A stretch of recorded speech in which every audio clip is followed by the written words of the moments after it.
Hey, Upper East Siders and all you scandal-loving listeners out there. You just tuned into the non-judging breakfast pod, where the coffee is strong, the waffles are fresh, and the gossip is hotter than ever. My name is Leif, and I'm your seasoned Gossip Girl veteran. And I'm Steve, your newbie, your greenhorn, I don't know, Leaf, at this stage, what do we call the new kid on the block in Gossip Girl terms? I'm not sure, but I think Blair could hear your desperation from the other room. Well, it is pretty much pouring out loud and clear. So here's the deal, folks. Leaf is a seasoned veteran to Gossip Girl, and I am watching right now for the very first time. And the two of us are your dynamic duo, bringing you all the dirt, the scandals, and the sometimes questionable fashion choices of this iconic 2007 series. That's right. Each week, we're going to take a deep dive into the show, analyzing all the obscure references, hidden parallels, and of course, the Couture catastrophes. And along the way, we're also going to take a look at some fandom stories and some behind the scenes gossip. And since we're all about inclusivity here at the Non-Judging Breakfast Pod, there's always a seat for you at our non-judging breakfast table. So go ahead and grab your mimosa, your cup of coffee, or some of Nate and Chuck's special medicine if it's that kind of morning, and let's get into this. Okay, Steve, we are not alone. Once again, we have a guest. We're back for the second time. The stupendous, the spectacular Shannon Kelly. Hi, what an intro. Yeah. Don't forget funny, too. Yes, Yeah. incredibly funny. Shannon Kelly, funny girl. Yeah. Yes, be funny First for member us. of the Two Timers Club. Yeah. Welcome back to the show, Shannon. We're really glad Yep. to have you again. I'm very happy to be here. I'm pretty sure that we are recording this podcast, your second podcast, before we have played another session of your D&D game, though, too. Yeah. Don't remind me. I'm more dedicated to this craft at the moment, okay? The right move. Yeah. In fact, I think we're going to replace Steve with you. Sorry. Aw. Women power. Yay. So today we are here to talk about Season 2, Episode 10, Bonfire of the Vanity. The original air date was November 10th, 2008. And of course, this is a reference to the movie Bonfire at the Vanities. Yeah, Bonfire of the Vanities, Yeah. right? Yeah. I didn't see it. This was one of the really, really It's also rare a novel by Tom Wolfe. Yeah, yeah. It's one of the really rare movies that my dad's like, no, that's too grown up for you. So I never actually saw it, and I feel like it. Yeah, What? It seems like it came out when did it come out? I think I was. Didn't it come out like late '80s, early '90s? Yeah, I think. Like Yeah. I think I was under 15 when it came Okay. out. I have never heard of this. It's movie, got so- it's Tom Hanks, Bruce Willis, and Melanie Griffith. Yeah, this was one of Tom Hanks' early films too, if I remember correctly. Was it a comedy, Hmm. or was Yeah, it some- meant to be funny? It's got some funny parts. Okay, because Tom Hanks wasn't really known for anything outside of comedy until what, Castaway, or was there something before that? Oh no, Big. no. Well, that was a comedy. What? That was a comedy. What? Castaway? No, Big. Oh, that's what I'm saying. Yeah. No, I'm saying he was only known for comedy Oh, okay. until like Philadelphia, I guess, was maybe his first big dramatic role, and then everyone was like, "Holy shit, he's got more than that." So that's why I was figuring then that this then was he did probably... like Forrest Gump right after that. Yeah.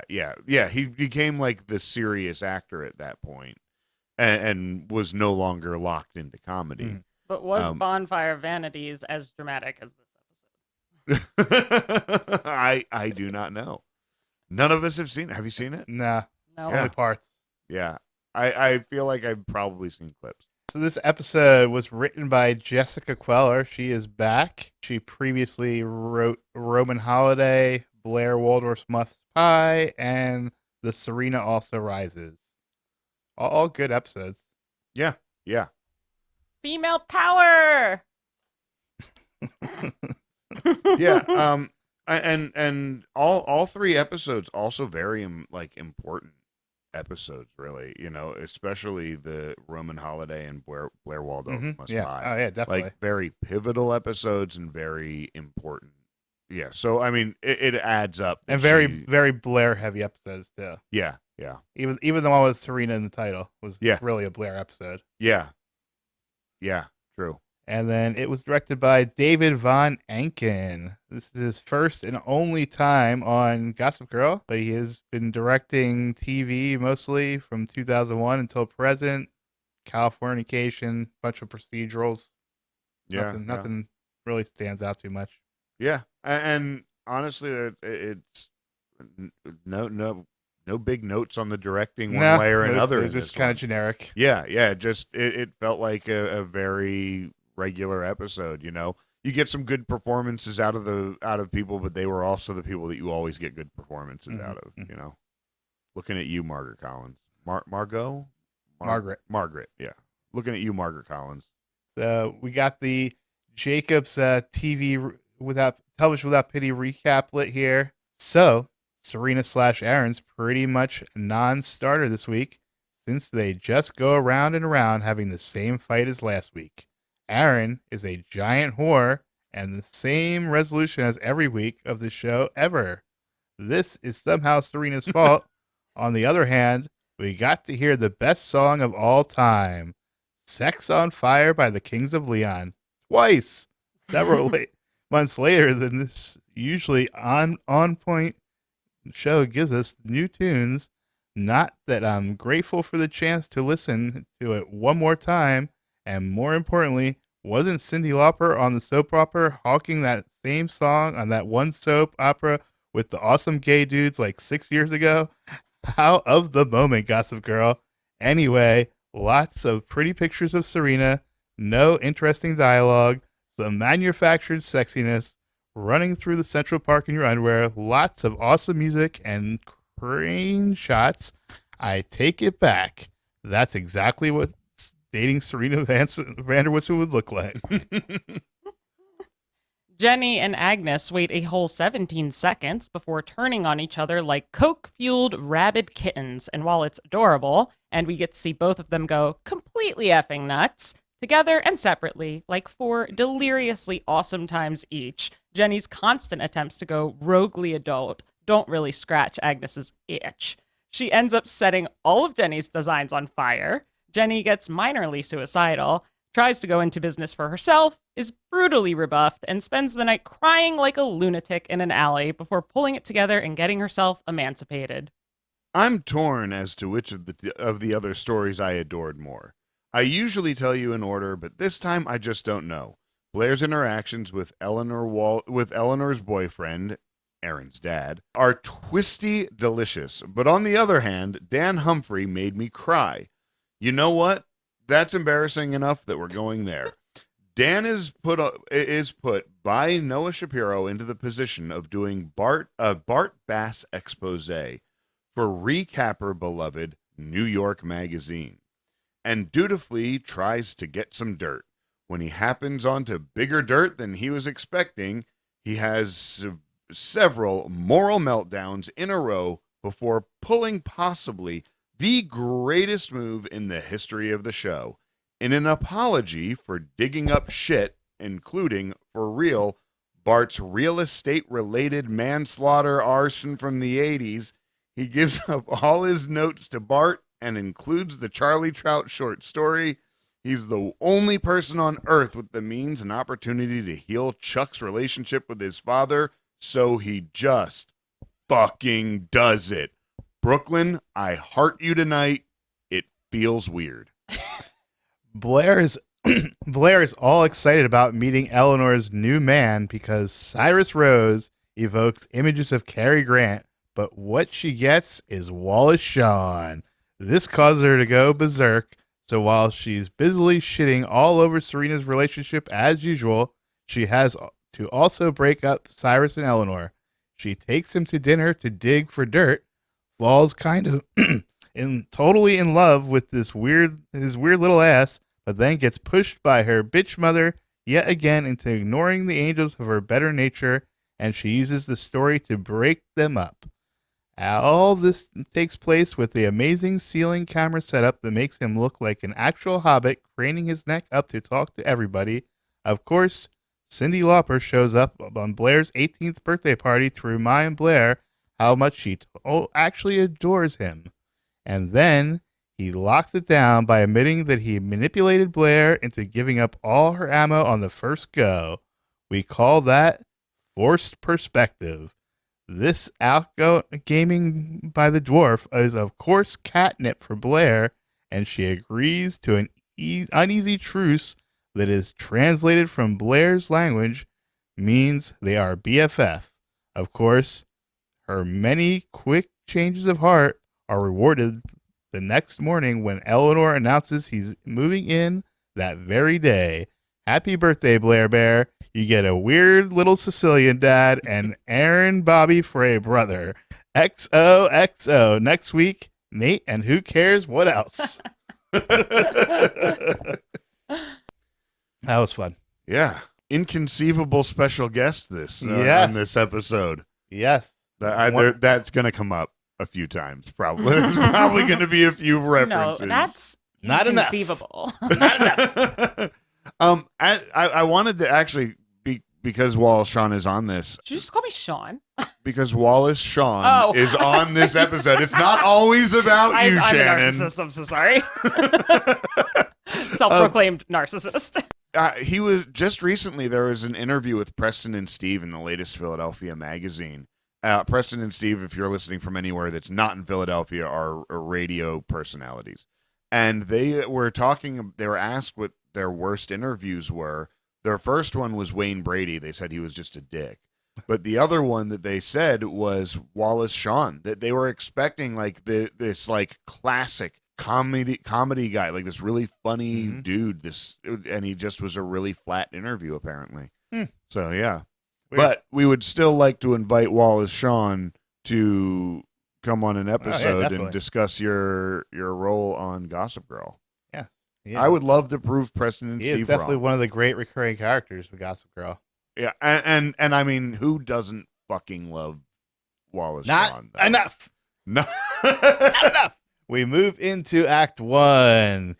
Gossip Girl is again silent. The episode opens at the Humphrey Loft. Dan and Rufus are discussing Jenny's new living arrangements. Yeah. And no Gossip Girl at the beginning. No. Oh, wow. Yeah, I didn't even catch that. That's weird. Because it doesn't happen often. It's only happened one other This is only time. the second time I think this happened. Yeah. More Courtney Love than June Cleaver was my only note for this. I loved that. Yes. Talking about Agnes's mom. Agnes's mom, yeah. Yes. The minions are back. Blair is making plans for her 18th birthday. Sounds like Eleanor has a new boyfriend. Serena is still distracted by the whole Aaron situation. I like the line from one of the minions. She goes like, even moms have boyfriends. It's like, yeah. There's a running theme throughout the episode that, well, I think it was just a theme that none of them have boyfriends. Yeah. Yeah. And that's been back to season 1. Yeah. Because remember, that was like Jenny was going to get a boyfriend because no one else could get a boyfriend. For some reason. I guess these girls are just so insufferable. Yeah. I mean, they're attractive enough to get boyfriends. Like, they're super attractive and super rich. Yeah. How insufferable do you need to be? To turn off high school boys. Or maybe Asher's just leading all the lacrosse team in orgies in the locker room. Yeah. Jenny and Agnes are meeting with a business manager, but Agnes is cray-cray. Oh God, Jenny in this like she's so professional, and I mean I guess it's unprofessional to like disagree with the person you're doing the interview with, like with your partner in front of the guy, but it's like her answers are so on point, and then like Agnes is like, what are all over the place. What are you doing?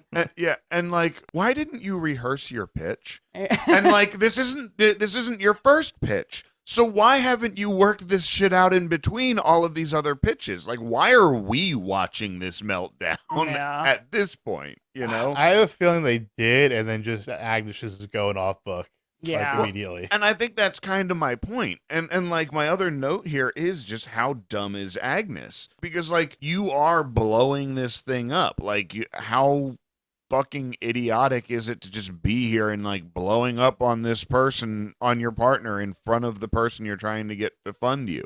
Yeah, it's Like, self-sabotaging. I mean, I think it's a bad picture of mental. I think they're just trying to do. It's a bad portrait of mental health.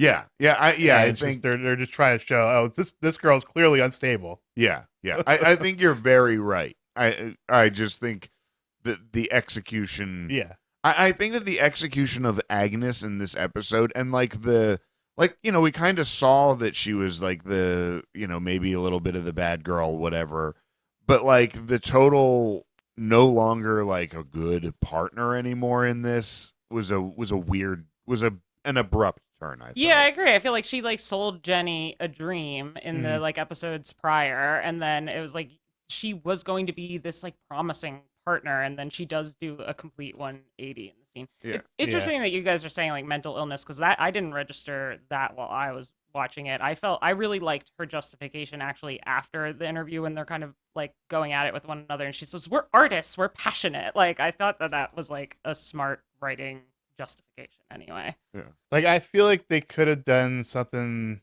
before this where they showed like, oh, Agnes is just using Jenny. Yeah. Which was they could have set that up in like one scene. Yeah.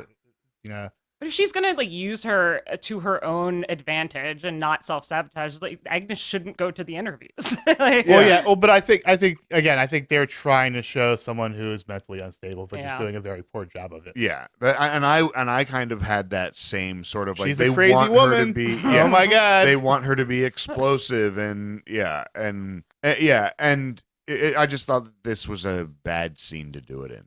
I mean, she literally says, "I am crazy." At one point. Yeah, she does. Yeah, You're right. I'm crazy. Yeah. Blair is excitedly talking to her mother about Eleanor's new boyfriend while Dorota prepares for his arrival. However, when Cyrus arrives, he is clearly not what Blair expected. First of all, why does it matter to Blair that like her mom's boyfriend is attractive? I mean, it shouldn't, but Blair's all about image, so I totally get it. Yeah. And I don't think that and going with that, I don't think it's like attractive to her that she wants to be attracted to them. She wants her mom and stepdad to look good next to each exactly. other. I don't know. I felt like a little creeped out by it in the scene prior when she's like, "Oh, like my mom has always had good taste in men." It's I like, do ooh. have that written down. I do actually have that in the earlier scene. She's too excited that's about getting a creepy. stepdad. Yeah. Yeah. But yeah, I also like. I think "not enough" is a risky catchphrase. I just want to point that out. Like, it's cute at first, it's like, oh, like give me a hug. Not enough. Like maybe he's around like cooking dinner. It's like, like you throw in a little garlic. Not enough. And then like one day it's his birthday. You get him this like sweet, thoughtful, really like promising present, and he opens it up and he's like, "You're cheating on me? Am I not enough for you? What do you think? Not enough! Where have you been?" I also loved the line when she goes, "Dorota, are you insane?" I don't know. I don't know. I like that one too. Dorota is amazing. They're so honest. Yeah. And then like, just like, so why did I don't know. Like she went to like a different place. Yeah.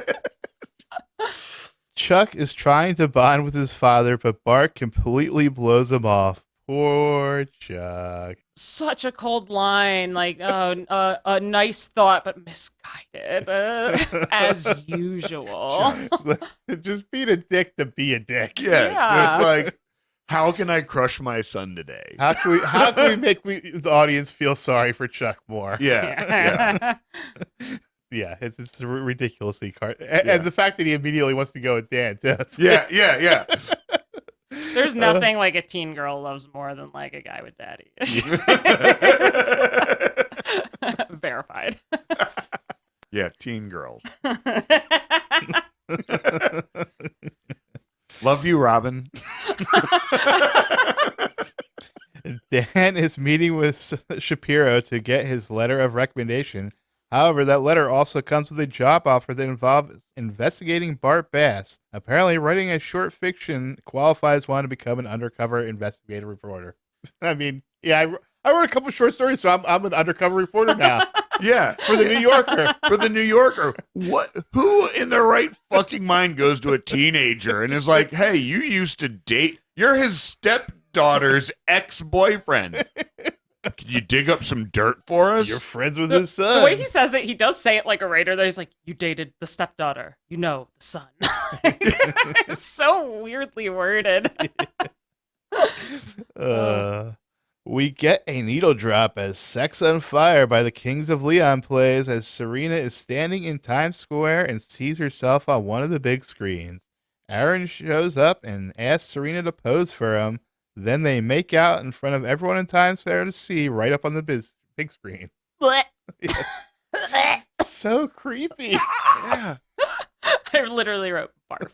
And like right down to the fucking Kings of Leon song, right down to Sex on Fire being like their new theme song. And like, I feel like I have too much to say about this. And it gets creepier. This is even the creepiest. Yeah, this is, well, I mean, It like, does. yeah. But like, yeah, hey, can you meet me in Times Square? And hey, just look around, because guess who else is looking at you? Everyone. But of course, Serena would love that. Yeah. I don't know if you've been to Times Square, but it is actually factually like the point on the Earth's surface that is closest to hell.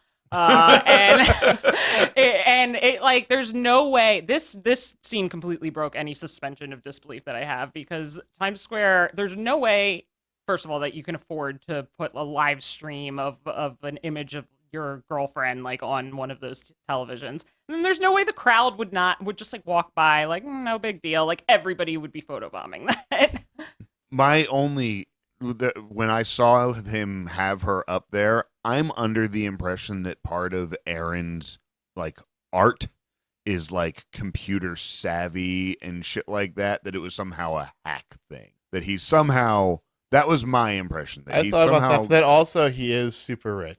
And he is super rich. Because he is from the Upper West. And he went to summer camp in Switzerland, for crying out loud. Yeah, and his dad is a corporate lawyer on the Upper East, an entertainment lawyer. Yeah. But he was also one of Eleanor's lawyers. For the divorce proceedings. Yeah. Oh, for the divorce, that's right. Which is also weird. But yeah, why would he be? Yeah. Why?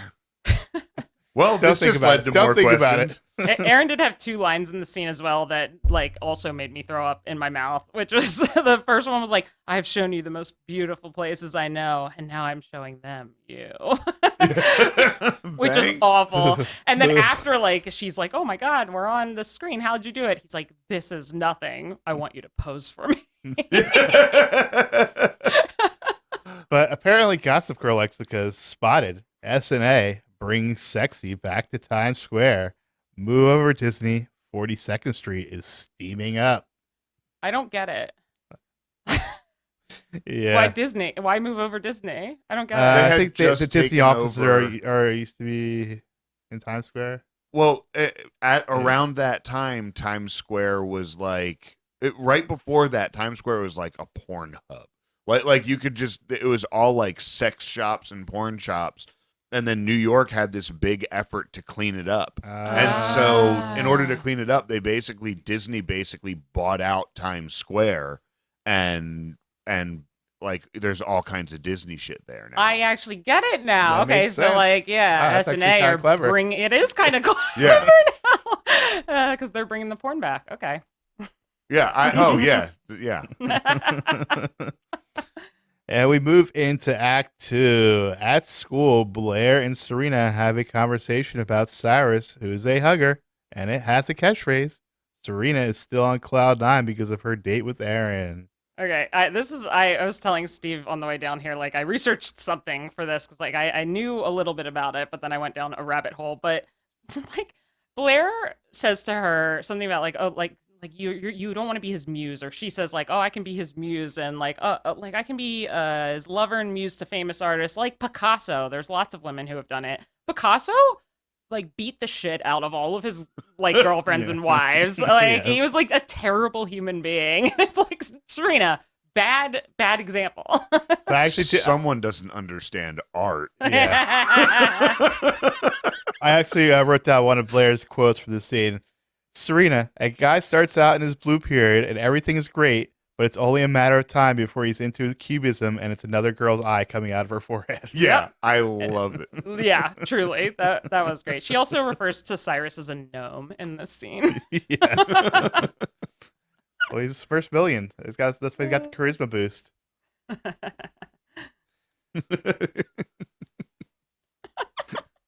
We were talking about our super niche D&D references on the way up here. Only for our listeners who both like Gossip Girl and Dungeons and Dragons, you know? Yes.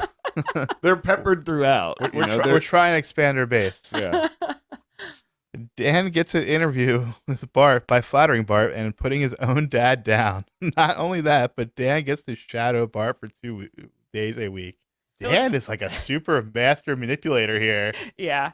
Yeah, throwing Rufus under the bus like that. And Like, you saw how that lit Bart's eyes up. He loved that. yeah, like he and Dan knew it. Yeah. I kind of wish the writers had leaned into that more. I feel like they made Bart a little too gullible in this entire episode, and like they kind of pushed him into like buying Dan's stuff. And if they made it more petty and about like him wanting to get at Rufus, I would have dug that if they like just leaned into that. I do wish that there was a little bit more, but Dan has superpowers apparently. Yeah. Yeah. As we'll see it in an upcoming scene. And it's also really funny because he uses his dad in this scene as bait. And his dad earlier in this episode says, in the first scene with the two of them, he says, I know you don't approve of this. And he says, I don't believe in using people to get what you want. And so now he's using his dad to get what he wants. And also, like, in doing that, he's also like, my dad was, his music never took off, his whatever, and like kind of throws that under the bus. And in that earlier scene, it also is paralleled because he's like, it's a good thing you're a musician and not an actor. Yeah. Because, and there is that part of me that when he said the thing about I don't believe in using people, and I do have this kind of belief that most of the people that you look up to that are musicians and stuff like that got there by being shitty at some point or another to other people. Mm-hmm. And maybe Rufus never did the shitty thing to stab someone in the back to really take his career where it could have gone, Well, we already kind of established that he quit because of his kids. He like we just saw he turned down another tour. He's got to tour the college stadium tour. Yeah, that's why he resents Jenny. Yeah. Dan could have handled it on his own, but Jenny is freaking out on Agnes for flaking out, but Agnes is hungover and couldn't care less. When Agnes leaves to go to sleep it off, Jenny goes behind her back to try and make a solo meeting with the business manager from earlier. This was the first time Robin noticed the vitamin water. Robin was like, does vitamin water sponsor this episode? Yeah. And I'm like, yeah, they sponsor the show. They pop up a lot. Yeah, another pyramid of vitamin water. Yeah. For the record, throughout this episode, I completely back Jenny, like backing herself. Like I completely support it, and I am in her corner. Yeah. Oh, I agree completely. Yeah. Bart is inviting Dan to the Rangers game that he had zero interest going into with Chuck back in Act 1. Chuck enters the room and has his cold black heart broken yet again. It's such a dick move. I have no time for games with you, Chuck. But my new son, my new son, I can take out. My chosen son. The son I choose that. Eric's not available. Yeah. I mean, it's so blatantly manipulative. Mm. Yeah. It's like he's trying to hurt Chuck's feelings. It is. It's actively trying to hurt Chuck's feelings just to get the audience on Chuck's side. Yeah. It's the writers are trying. Yeah, the writers are trying to just bury Chuck, but also I love how Chuck is like, wait a second, like, what's Dan Humphrey doing here? I love, and then we get like the Batman look as he like puts together like, this shouldn't be happening. Cyrus gets Eleanor tickets to see Cyndi Lauper during Blair's party, but suddenly Blair desperately wants Eleanor at her first grown-up party. B, maybe you should start acting like a grown-up and people will treat you like one? Savage. I mean, yeah. I actually don't have any notes on Yeah, that because I think Eleanor did everything that was needed to be done in that scene. Why would you want to go to your kid's 18th? Why would she want you? Well, yeah, why? I never wanted my parents. I didn't want my parents at my younger parties. Like, Jenny is once again meeting with the manager, this time without Agnes. However, the manager tells her she will need her parents' signature because she is under 18. isn't Agnes 17? They established in an earlier episode that Agnes is 17. She might already be emancipated. Or her But she mom lives with would her have mom. signed the papers, maybe, and now it's Yeah. Jenny on her own. Yeah. The guy did confirm in the scene, though. He was like, oh, like, she's like, I'm working on my own now, and he's like, glad to hear it. He was like, And "Oh." also, he thought she was over 18, too. Yeah. Ugh. And then I love how he's just like, oh, we just need your Oh, you're- parents to sign the papers. It's like, Uh-huh. what papers? No, the papers, Shannon. The papers. The papers. The writers are just like, I think he said incorporation papers, didn't he? no, I checked. He just says I'm Oh, pretty wow. sure he just says the papers. It takes me back to the Muppet movie, the first Muppet movie, where it's like we would like the rich and famous contract, and they're like, here you go. Aaron is preparing to photograph and then possibly murder Serena. This seriously looks like a kill room from Dexter. Yeah. It does, yeah. And he starts taking the pictures, and she's like, "What do you want me to do?" To me, like I'm thinking like a dude, and especially like me in my 20s with an art as an art. Like if I was trying to pull the shit that Aaron is trying to pull, the words "try less" and "try nothing at all" don't sound like directions to me. They sound more like requests for what he wants her modeling. Yeah, the only feedback he gave her was don't cover your face, and then I could like feel her like if you are photographing a model, like you want them to feel comfortable, and I could feel how uncomfortable I felt uncomfortable the whole scene. Anytime he's on camera, I feel uncomfortable. He's so fucking creepy. He's so Yeah. creepy. Every scene he's in, my note is barf. Mhm. Yeah.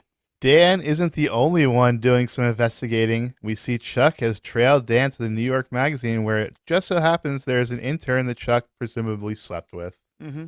Wait, Steve, can you like help me understand this? This is another Gossip Girl quote that I didn't understand because she goes like, "Did Brooklyn boy think he could bury the bone in the backyard and no one would find it? Every bass will have his day." I'm like, is she mixing metaphors or?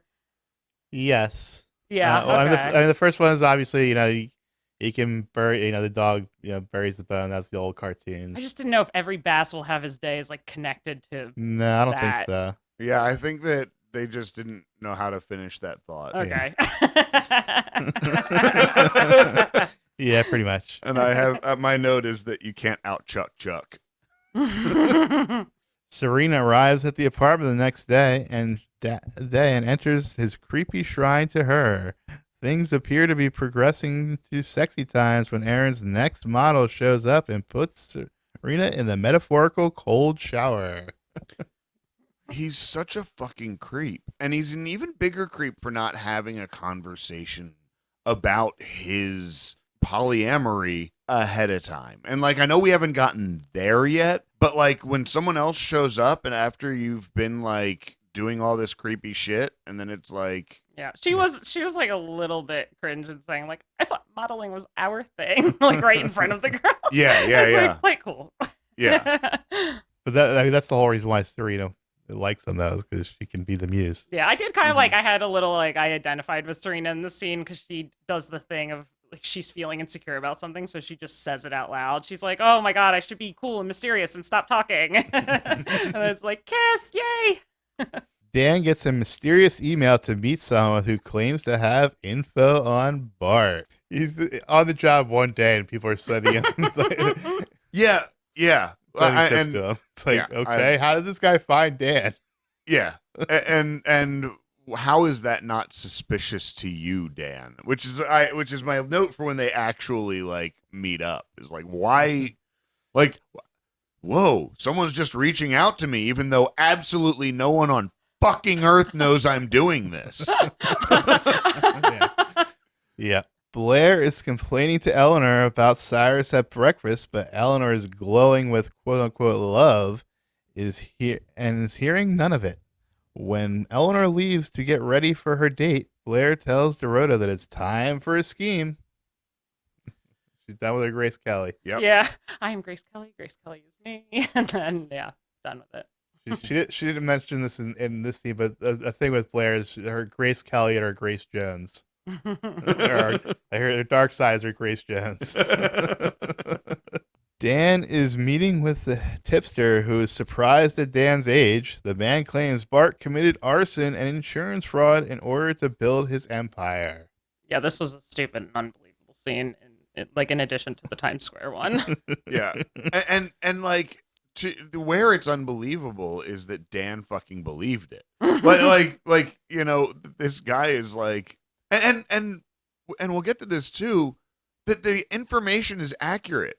So Chuck gave Dan this guy, you know, like clearly, like this was orchestrated by Chuck, right? This guy reaching out to Dan. I can only assume. No, I don't think that. I did not think that. I think it was just like Dan is like super powered journalist. He's good at everything. Okay, all right. I actually got the impression that this was Chuck's scheme of I'm gonna out him by getting him to go and like talk. That's an interesting like interpretation though. I kind of wish the writers did do something like that. But I really think it was just Dan is the superhero. Yeah, I think it's literally like nobody on Earth knows. Like, you're right. Nobody knows. And so your explanation made more sense. Yeah. But at the end of the day, nobody knows. And he somehow met up with this guy. By my experience with these writers, I think they were just kind of saying, you know, Dan is just really good at things. Yeah.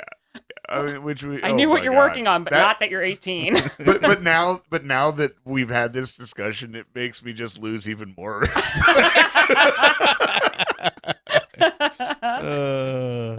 But that is kind of funny that you thought that. Yeah, I mean, because would anyone put it past Chuck? Nah.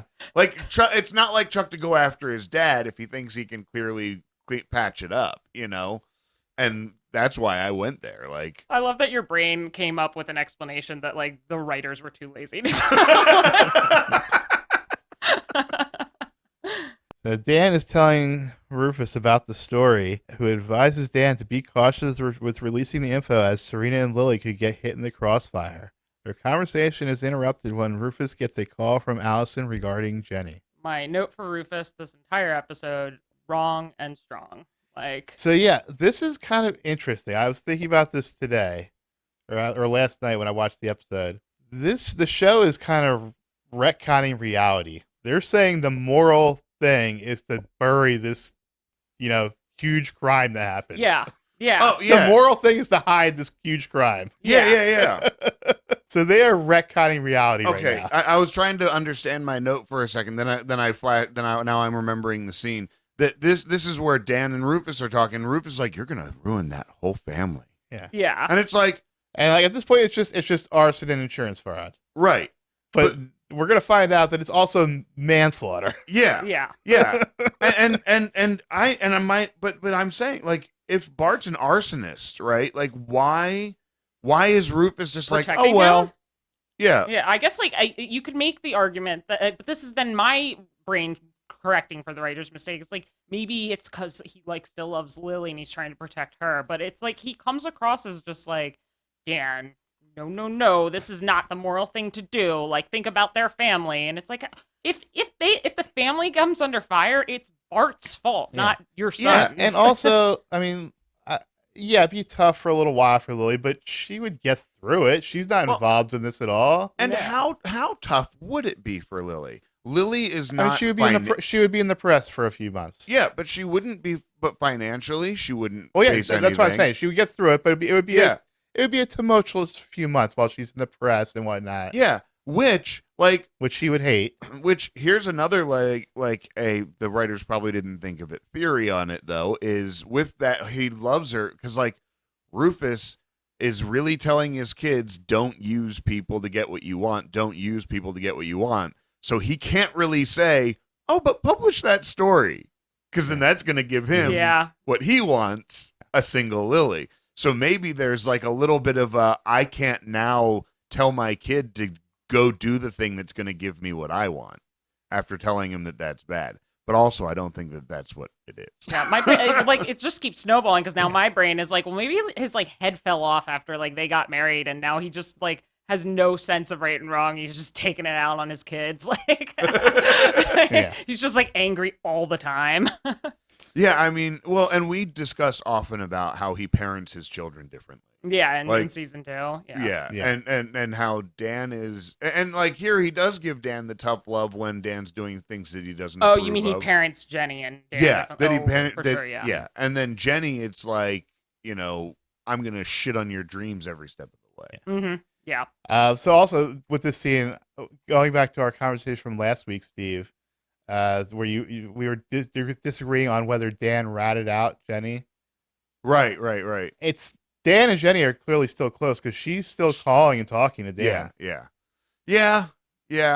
So even if he did, it was more of a situation where he just got caught and he couldn't lie right through his face. Well, and that was my impression. And she didn't blame him. Yeah, that was my impression. But you're right. She doesn't blame him. So Blair is at a restaurant with Cyrus, pumping him for information.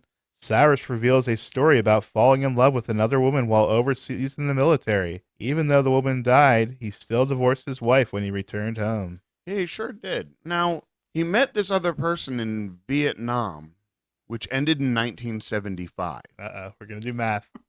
So that means that he was married, that the latest that he could have met the Golden Lion, right? Golden Lion, that was what she called her, is 1975. So that means he was married in 1975, and he came home and divorced his wife. So that would have seemed that he would be divorced no later than 1976, which puts Aaron's birthday about 15 years before Serena's. At a minimum. At a minimum. She would be born in 1990 if she's 17 now.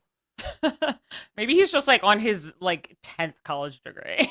And well, he's he's no longer in school. They've said that he went to college. God, he's even creepier. Yeah. So like, unless something comes out that he's from a different marriage, then he would have been. I don't think it's ever confirmed or denied that Cyrus had other wives or not. So in the interim, 8 plus 15 is 23. So she was 8 and he was 23 when they were married with their little licorice rings that he kept. For another 10, for another 9 years. Oh boy. Oh boy. That's fucked up. Yeah. Yeah, I mean, one of my notes too was like, and when it gets revealed that he's Aaron's father, I was like, why? We didn't need that. That didn't need to happen. And now we have even more reason why. It's because of the books. They've deviated. They kept Ed Westwick around. They can deviate from the books here. But I mean, that's for the characters where they stole the names from the book characters. So, I don't know why they decided to do that. Yeah, and it felt very much like the a throwback to the laziness of the Duchess and Marcus. Yeah. They happen to be related. Yeah. Oh, and they're related now too. And it was just such a throwaway. Like, he's my son, and he's been doing this. We'll get to that. I feel like I came into this recording not really with the mindset of like the writing was really lazy this whole episode. And now I'm like, it was. It really was. I didn't catch it. We've convinced me. Yeah, like my grade on paper is now going down. I think it is. Mine is as well. Yeah. Mine has definitely dropped quite a bit now that we're like really finding a lot of this. Yeah. Like, one thing I do like about the scene that I did like is that again, Leighton's acting is so good. She barely has any lines, and the way that she goes from fake scheming, like interested in what he's saying, to like actually like dreamy eyed over what he was saying. It's just she's like she's bored, and then she finds something she can use, and she locks right in. I also think, because Blair's a romantic, I feel like she did in her heart have like oh, that's a sweet story. Like I did get that vibe from her. And I think that the whole thought is, oh, this really is a sweet story that I can use to my advantage. Because we also really see that like Cyrus really is like a loving, very pragmatic, but also very heartfelt and loving guy. And I have the note that he felt true love, but not high adventure, which is another Princess Bride reference. Yeah. Serena calls Aaron to invite him out on a date, but finds out that he's still hanging out with Danielle. One of Serena's favorite places is the old puppet theater in Central Park. Sure. It's probably one of his, too. I mean, he's probably taken many dates to the puppet show in Central When Park. they're 8 years old. Probably fucking the puppets. The poor puppeteer gets to his house. He's like, "Did you bring him? Go get him. Go get him. I'm not here for you." I'm glad that you both agree about Aaron because we had not talked about this. No. Yeah. Also, my note here is Serena. He's banging other women. Looks like B's prophecy came true. One day you're the muse, the next day you're old news. Eleanor knows her kid. Wait. Am I at the right place? No. Never mind. I skipped the scene. Eleanor confronts Blair about her lunch with Cyrus. Blair reveals that Cyrus cheated on his ex-wife. This has the desired effect because without context, it devastates Eleanor. Yeah. First of all, I love that Eleanor just knows her kid so fucking well. Yeah. She knows her so well. But also, like, without the context of, like, yeah, he had an affair in the 70s with his ex-wife. Yeah. Like, it was the 70s. Yeah.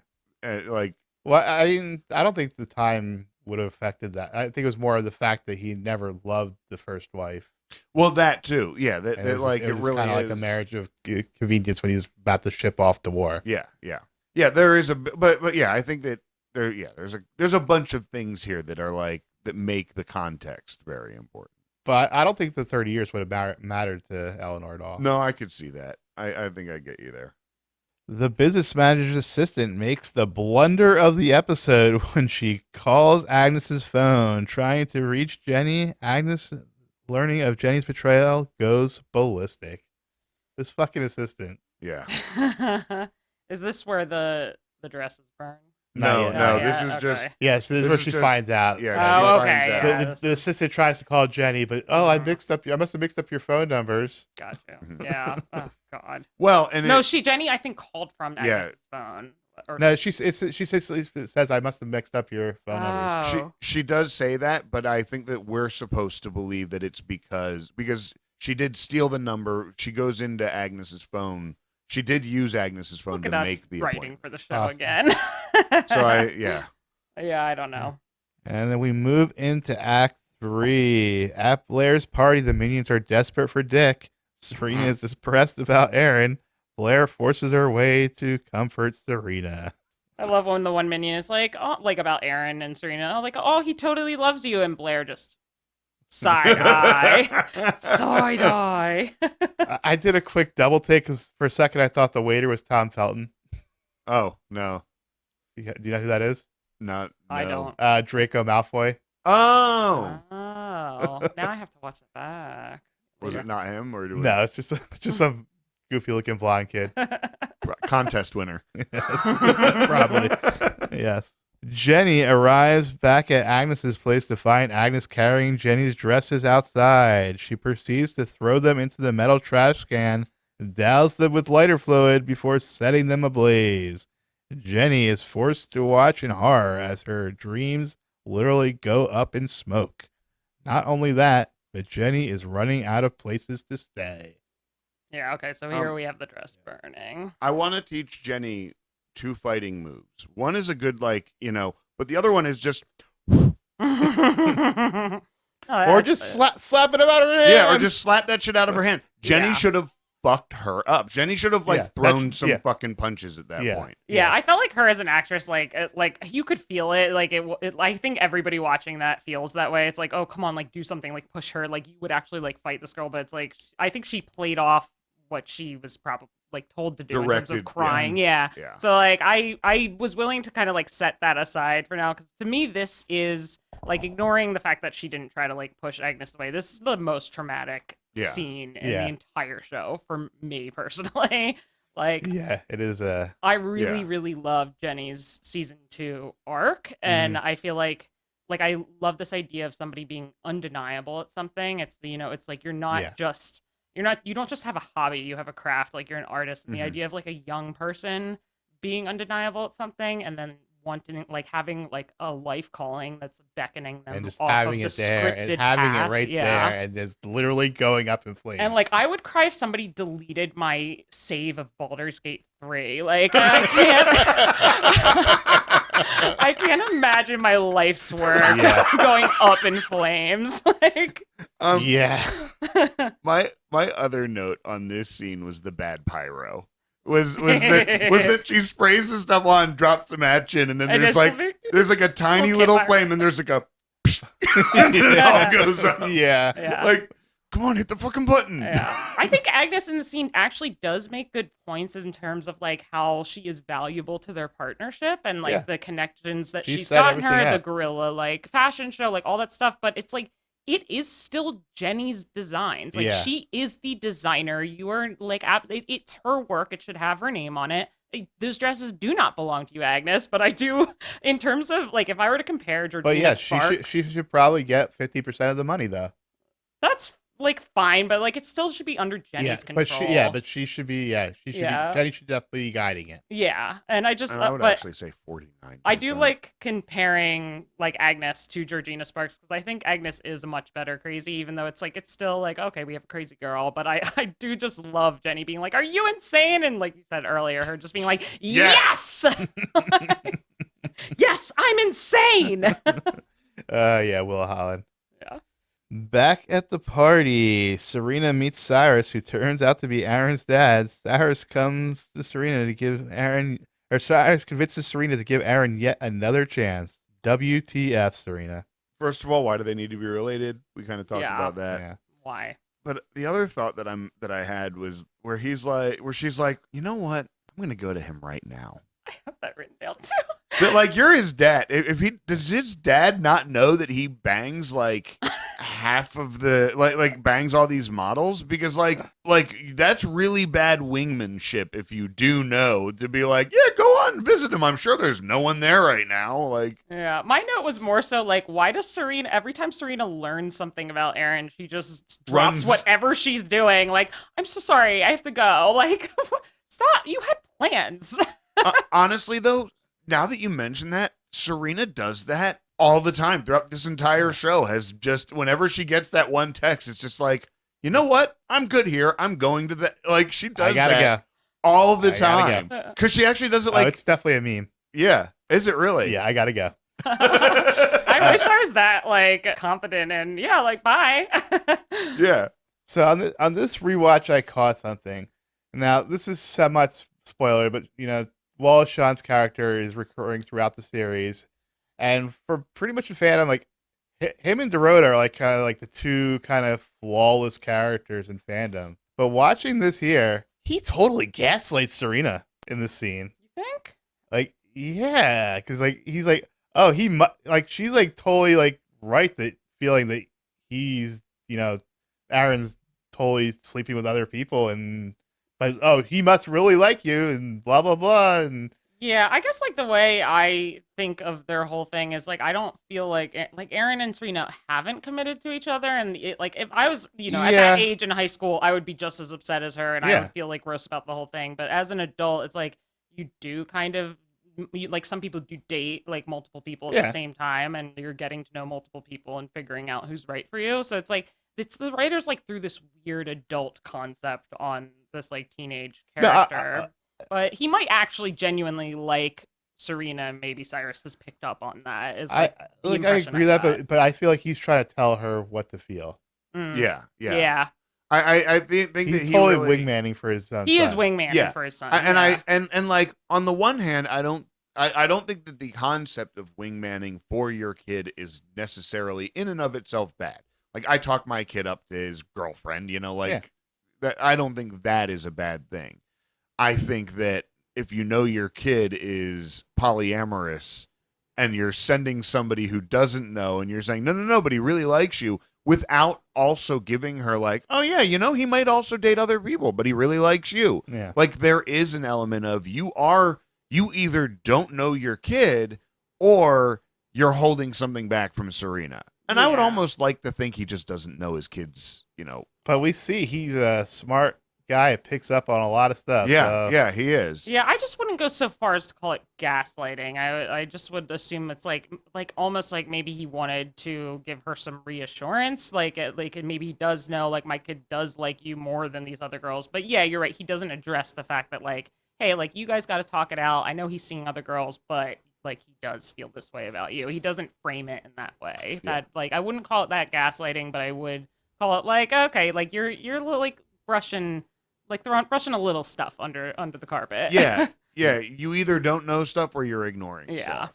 Blair's scheme seems to have worked because Eleanor sees Cyrus and throws him out of the party. How did you guys feel about her reaction in terms of like, first of all, did you find it realistic, and then also like, do you think it's an overreaction or It was definitely a bit over dramatic, but it sort of makes sense in the context of she was burned so bad by her first husband hiding stuff from her. I know what you're kind of saying, but yes, it was definitely over dramatic. Yeah, it was definitely it was definitely a 5-minute scene crunched down into a 2-minute 1-minute reaction, which I totally know what. Well, I actually didn't know. 'Cause I was curious what you guys thought because I feel like my initial knee-jerk reaction is like, oh, come on. Like, you're not going to have a conversation. But I actually do think that, depending on your life experiences, that's not how I would react to that kind of news. But, I think some people might. That might be just, without context, deal breaker. I felt like it was definitely in character for Eleanor. Yeah. Yeah. I also have the note that we received the most Wallace Shawn face in this. When he looks over at her and he's got, the... Yeah. Yeah, the lips go they flip out. And the forehead all crunches down, and he's got that.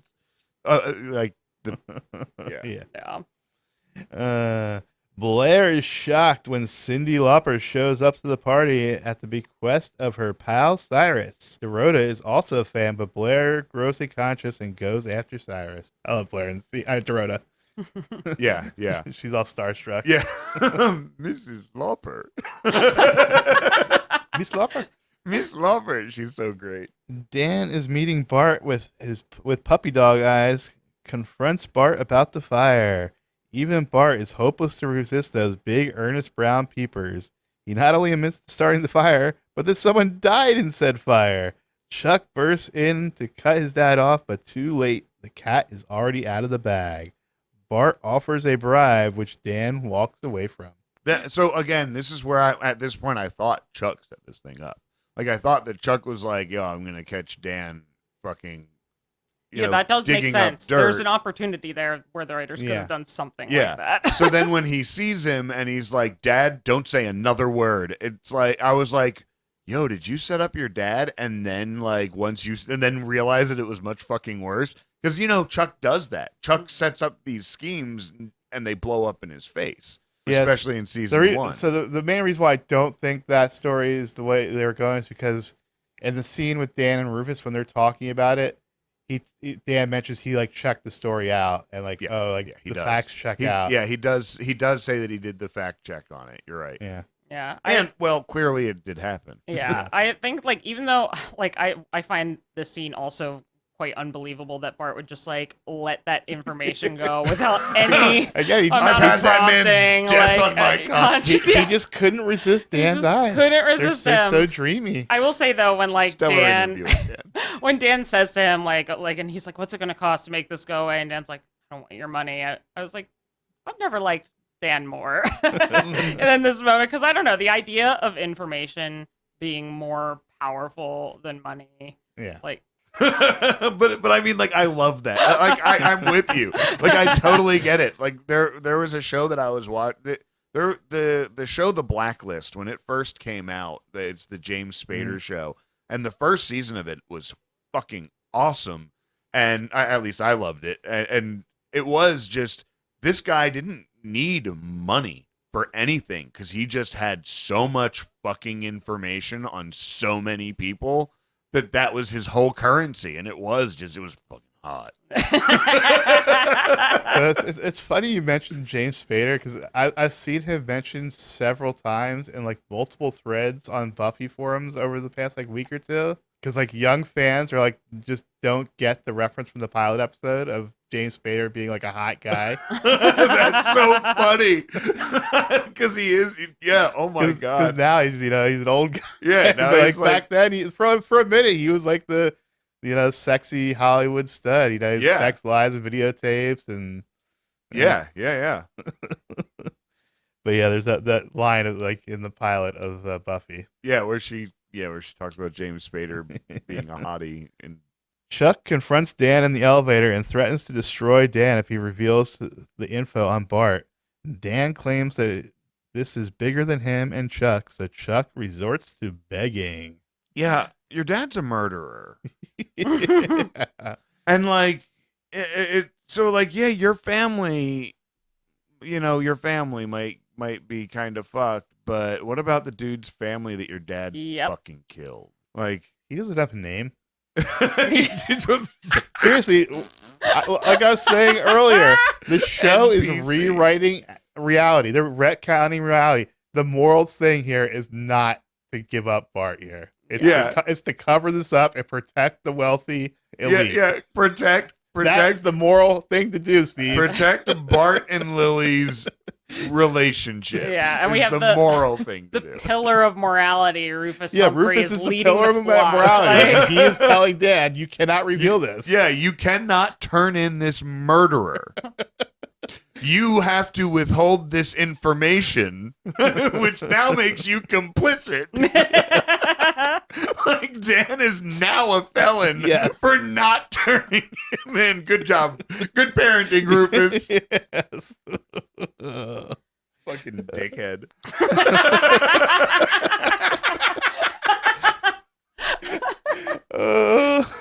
Blair finds Cyrus on the sidewalk, still waiting for his driver to come back from dinner.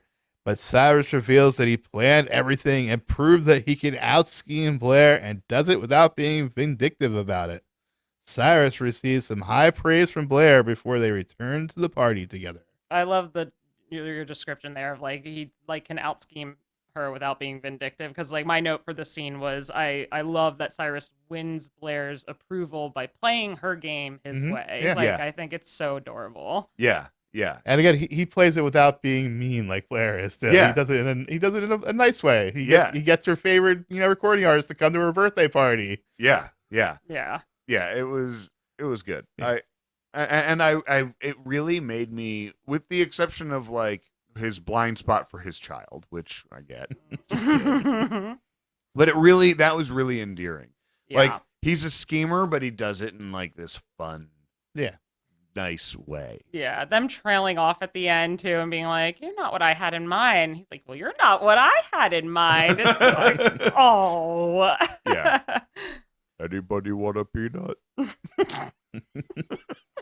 Dan sends a story about Charlie Trout and the father that never loved him to Bart, along with the interview tape and an apology note. I wrote in all caps, "Oh my God, Dan's awful writing would never impress Yale." Oh, is this when you read I will pause the screen and I read every single word, and I'm just like, That poor intern. Don't think so. You named Chuck Bass Charlie Trout, really? I do think, I brought up before we started doing this, that they show that whole story, and you can actually read the Charlie Trout, the first page of the Charlie Trout story, and it took me back to Blair when in the episode where they went to Yale. Mm-hmm. Blair has a letter that she gives to the dean, and the first paragraph is about Blair. and the rest of it is just an H.P. Lovecraft story filling in the rest of the page. That's so funny. Yeah. The Blair probably would be a fan of HP. And would plagiarize. Serena arrives at Aaron's apartment, who is still with Danielle, and Aaron admits that he likes to date around. Serena storms off. Hopefully this means she found a clue. Blech. Yeah, like I'm not polyamorous. I'm in a monogamous marriage, but I have friends that are polyamorous, and anyone in the polyamory community will tell you this isn't how you do it. No. You I don't think he is polyamorous. Yeah, I don't consider it polyamorous either. I consider he's him just just being dating like, around. we're not exclusive, we are dating, not like official.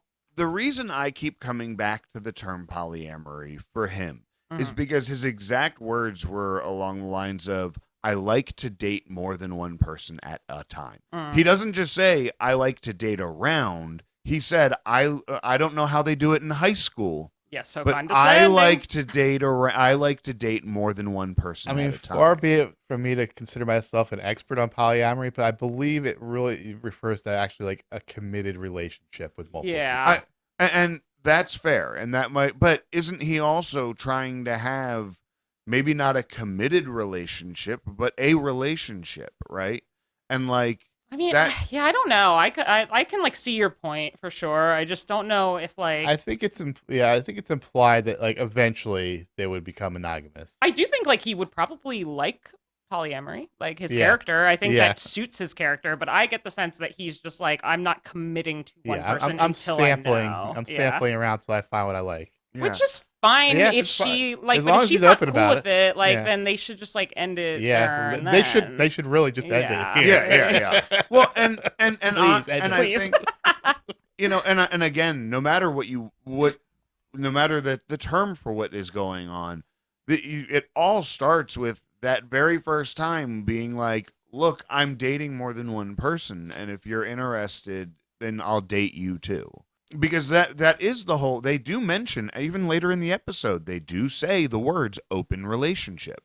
Blair and Serena, when they're talking to each other, they discuss how Serena she wants to be a hippie girl from the 60s, but she doesn't want, but she could never have an open relationship. So there were other things that led me to think that this was how he dated. I also feel like it was probably a lazy, maybe not lazy, but ignorant on the writer's part of not knowing of not really knowing the way to bring this subject up. Yeah, the terminology and like having Aaron clarify with her, like clarify for the audience and for her. But yeah, I don't know. Well, because it's been 3 episodes now of Aaron having this, other women around and then Serena being like, oh, I thought it was me. Oh, but there's these other women kissing you. And like at any point, and like the last episode, he should have been like, look, I'm not exclusive with you. Boom, there, boom, done. Also, maybe like don't date her because she's in high school and you are like 15 very years older than her. condescending and like, I don't know how you do it in high school. Yeah. Like, what a line. He's older than me. Yeah.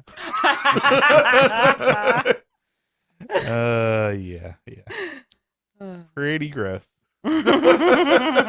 Rufus is playing guitar in the dark when Jenny enters and agrees to return only if Sorry. Lincoln Hawk's emo face. I feel like this is the origin The story basement- of the this villainous basement character. Okay, sorry. Lee. sorry. Jenny enters and agrees to return home only if Rufus will sign the incorporation paperwork. Rufus gets all high and mighty and refuses to sign the papers. Jenny is stubborn as ever, digs in her heels as well. We see Jenny all alone walking down the streets after dark. Poor little orphan Jenny.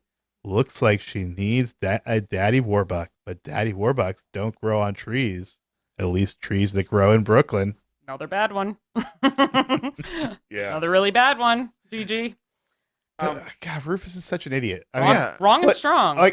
So, I mean, yes, Jenny is wrong to try and emotionally blackmail, but just agree to it and get her back in the house. Yeah. Get her back in the house. Jenny is diabolical in her attitude, right? And like Jenny is coming in and she is emotionally blackmailing her dad, and like no doubt about it. I also go back to, if you would have supported your kid in their Yeah. efforts from day fucking one, right now you would be sitting down working out your fucking Rich and Famous contract for your kid. Yeah. That He's so give her all of her overacted to the dreams. fashion show. It was ridiculous how much he overreacted to that. Yeah. But it's not even just the fashion show. It's been every step of the way. He has been putting his fucking foot in the way of everything she's tried to do. Yeah. He has been constantly sabotaging his kid's fucking dream. Meanwhile, telling the other one, "Yeah, just keep doing it as long as you don't hurt people." Yeah. But no, not you. You're not gonna get it. Like, fuck you, Rufus. Yeah, I'm so annoyed. Like, I hate Rufus throughout this whole storyline, and like saying like I won't sign my name to a piece of paper, condoning who you've become. It's so harsh, and like he should be proud of his daughter. Like, your daughter is incredibly talented and recognized within like that community, and like you're an artist, Rufus. Yeah. You're a musician, and the idea that like he would not. I get being scared. Like, I get being scared for her in terms of like, oh, like you were like, this is like risky in terms of you pursuing this. And, Guess like, what? If she fails, but- she can still go back to school. Yeah, exactly. She can and go like, back to high school. and if she just had your support during it, like you guys could figure something out. But like just him. If this was like a So real hard. life and not a show, like he is like losing his daughter from this. Yeah. And like maybe forever. Like, yeah. Yeah, several episodes ago, Eleanor calls him on it. Like, if you had all of your shit late, all of your dreams answered when you were 15, would you have stayed in school? Yeah. Like, no. And we move into the epilogue. Jenny wakes up at the gallery and calls the business manager. She begs for a Sunday meeting. At least she had somewhere to sleep. Yeah, yeah, Thankfully, her poor father owns multiple Brooklyn properties. yeah.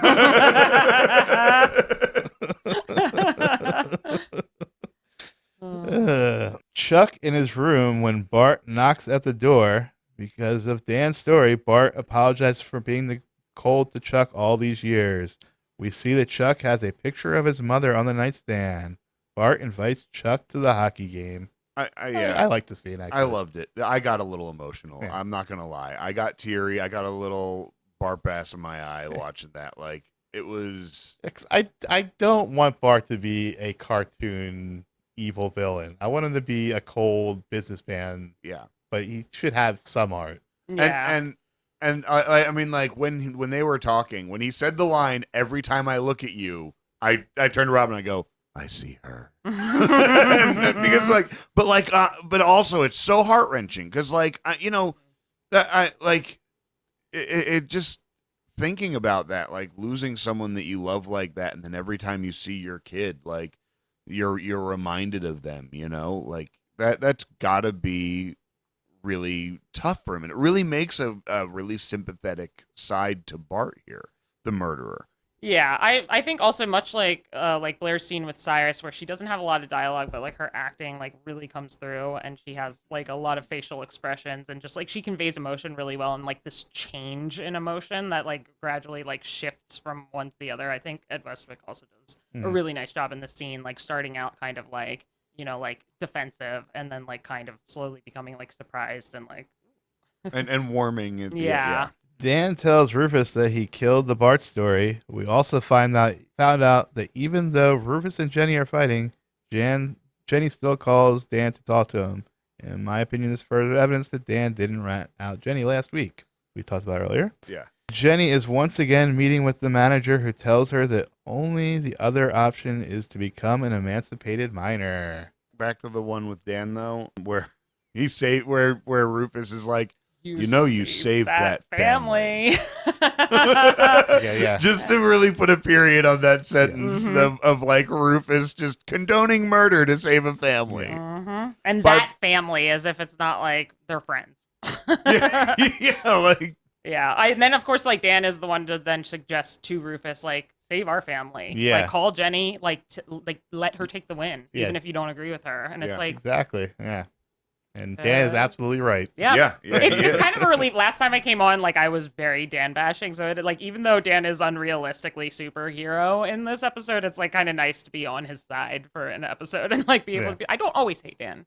It also brings me to the point where Leif had said that episode 10 tends to be a big Dan and Serena episode, which I always heard you saying a Dan and Serena episode, but it was a Dan and Serena episode. So that was... Yeah, it did kind of get away from the formula, but I think Aaron is just such a Dan substitute that it still kind of works. Yeah. He really is just Does Diet Aaron Dan. make Dan look good? Is that what's part of what's He's happening? Diet Dan. Yeah, I think that's what I feel like he does. Yeah, he's just Dan, but older and creepier. Yeah. Only twice the age. He's in his 30s. He's older than Cyrus. He's Benjamin Buttoning it.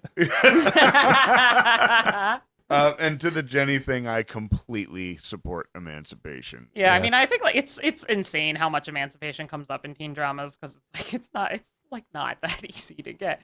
But Well, I mean, I loved the idea of it. Like I was happy with my family, but I was just like, ooh, what if I could be on my own? I'm going to Well, divorce I think the reason why it comes up is so many of these actors are emancipated because both Penn true. and Taylor are emancipated, and I think Leighton might have been as well. Oh, really? Yeah. Wow. Yeah, I guess Leighton had actors do end a up. crazy childhood. Yeah, you told me last time I was on. But like, yeah, so that's like good justification. I don't think like you disagreeing with Rufus is enough to get you emancipated, but yeah, like Penn was emancipated, but he still like lived with his mom. His mom was still like his manager. He just did that so he could work full time. yeah, I was going to say there are circumstances of emancipation in the entertainment industry that are like that. That it's like to get them so they don't have to go to school and they can work because if they're minors, they can only work a certain amount of hours per SAG which is probably why we don't see Jenny on every episode. Yeah. Blair and Serena are having a phone conversation about casual dating. So that's where you were mentioned before about she's like you want to be a 60s hippie, but you're still kind of conventional. Yeah, I mean this is a whole conversation supporting the idea of them being in an open relationship. Even if it is just for now, it is still, you are sharing him. Yeah, that's fair. I also even though I was playing devil's advocate earlier with you, I feel like in support of what you're saying, like I also do believe in the idea of like you don't like when you're dating someone, you shouldn't be thinking about who they will be in the future. Like you should look at like who they are right now. And so like if you're looking at who he is right now, it's like he is seeing other women and like that might not ever stop. So I mean Serena's in high school, she doesn't know any better. But I feel like don't know no better. But I feel like I can change him. Should be like, okay, like he's already shown you time and time again. So I agree. So he is doing the open. I just think there's a distinction between like polyamory. I don't even think polyamory is like necessarily an open relationship. That's all the time. No, I think it's usually like who we need on to talk about this is Andre. Who is polyamorous, and is very involved in the like Philadelphia polyamory like community too. Yeah, some people just don't bring us enough information on polyamory. Shannon, oh my god, I'm like the most monogamous person. I don't even like want to think about it. That's not. I don't judge it. I do not judge it. But like for me personally, I'll get upset at a imaginary man in my head. I'm so monogamous. I only date myself. Yeah, truly. Yeah, I can see Shannon throwing her laptop out of a window after a dating game cheats on her. Dating game is the only time that Dream Daddy I get to be polyamorous, but like it's like a Mormon polyamorous where it's like it's just me, like you don't Mormon. Get to be it. But that's different. But that's Dream Daddy. That's Dream Daddy. Dream Daddy. Okay, sorry. Blair is surprised to find Cyrus at the breakfast table and is even more surprised to find out that he is moving in, effective immediately. Still laughing. Just like a dream daddy. Oh yeah. I mean that is like, I don't know. That's a lot. That's a little quick, Cyrus. But I also like follow your heart. Yeah. I mean, why not? They're in their 60s or whatever, or 50s. There's no way. Well, he might be, but I don't think Eleanor is. I think she at least 50s, I would think. I think late 40s. Yeah. I think around my like age, young right? parents. Like No, I think she's significantly older than you. I think she is older than me. I don't know if she's supposed to be old. I think she's just one of the, she's Had- well taken care of. had kids when she was a little bit older. And yeah, she Yeah. has all the best products. And, Yeah. Stylists and Yeah, but also like this kind of makes me think of my dad, who like he told me one time he was dating someone, and then like a week later when he introduced us, he's like, "We're getting married." It's like, "Oh, hi, my new stepmom." And then another time he was like, "Oh yeah, I'm sort of seeing this woman." Then I'm calling him. He's like, "Yeah, we eloped over the weekend." And it's like, "Oh, the other woman died in between." Yeah, he's not married. He's not polygamous. He's not marrying multiple. But like he and my mom split. This is my dad's fourth wife. Two of his wives died. Yeah, my grandfather, there was a similar thing. Like he had 3 wives die, and then it was like, four marriages. some people just can't be alone. Yeah. I mean, come on. It's like, I mean, like if I don't know if I was in love and somebody died, I would keep. Like, could you keep doing? Oh, you're like I can't handle that heartbreak. It's like getting a new dog. I mean, I get that. Yeah, I get what Leif is saying. 'Cause I was saying to Robin, like, I don't know if I want something like this again. Like, this is like our marriage is something that is so special to me. I don't think I want that. I thought you were saying it in terms of like, oh, you serial monogamous. It's like, well, that's not really fair.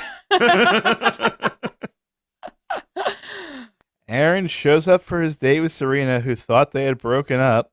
Somehow, Aaron's speech about nonconformity works on Serena, who decides to go on a casual date with Aaron.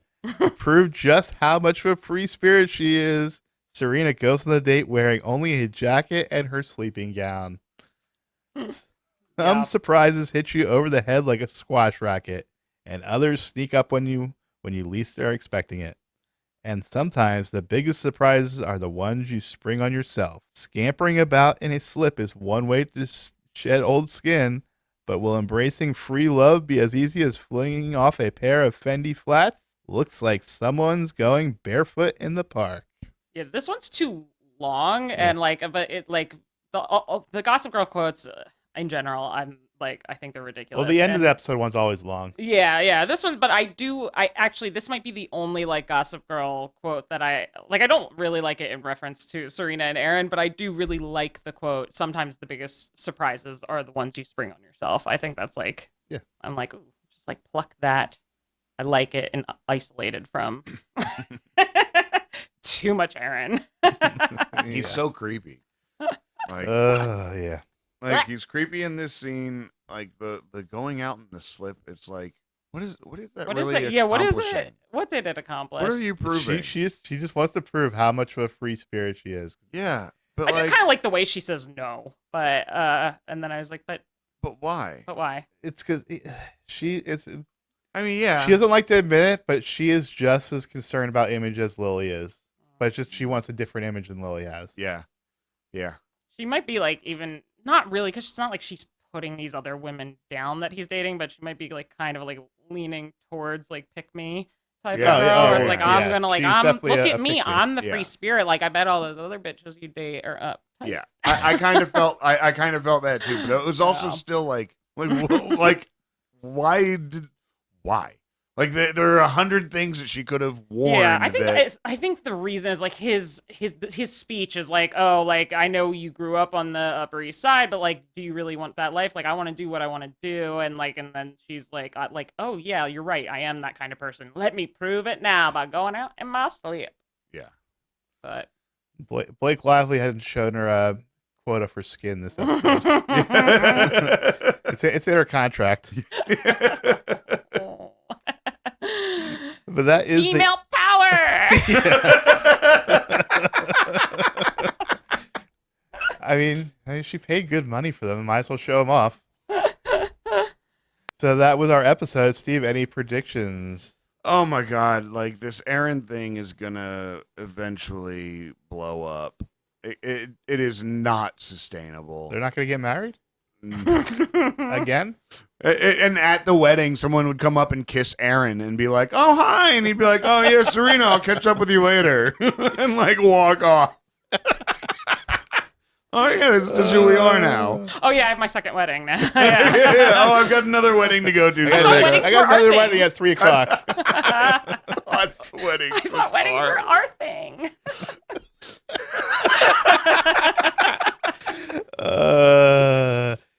So let's go ahead and get into some segments.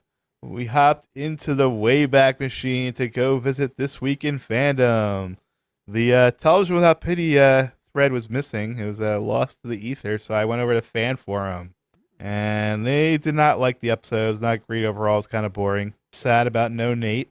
Yeah, but we knew Nate wasn't Yeah. going to be here because he's in the Hamptons. Yes. You know, because he's. I'm kind of indifferent to it. I know you're a big Nate guy. I love Nate. I mean, I love Nate, but he often does not add anything to the story. No. So So it makes sense that he's not here. Yeah, I just like good guy Nate when Nate's Yeah. there and being.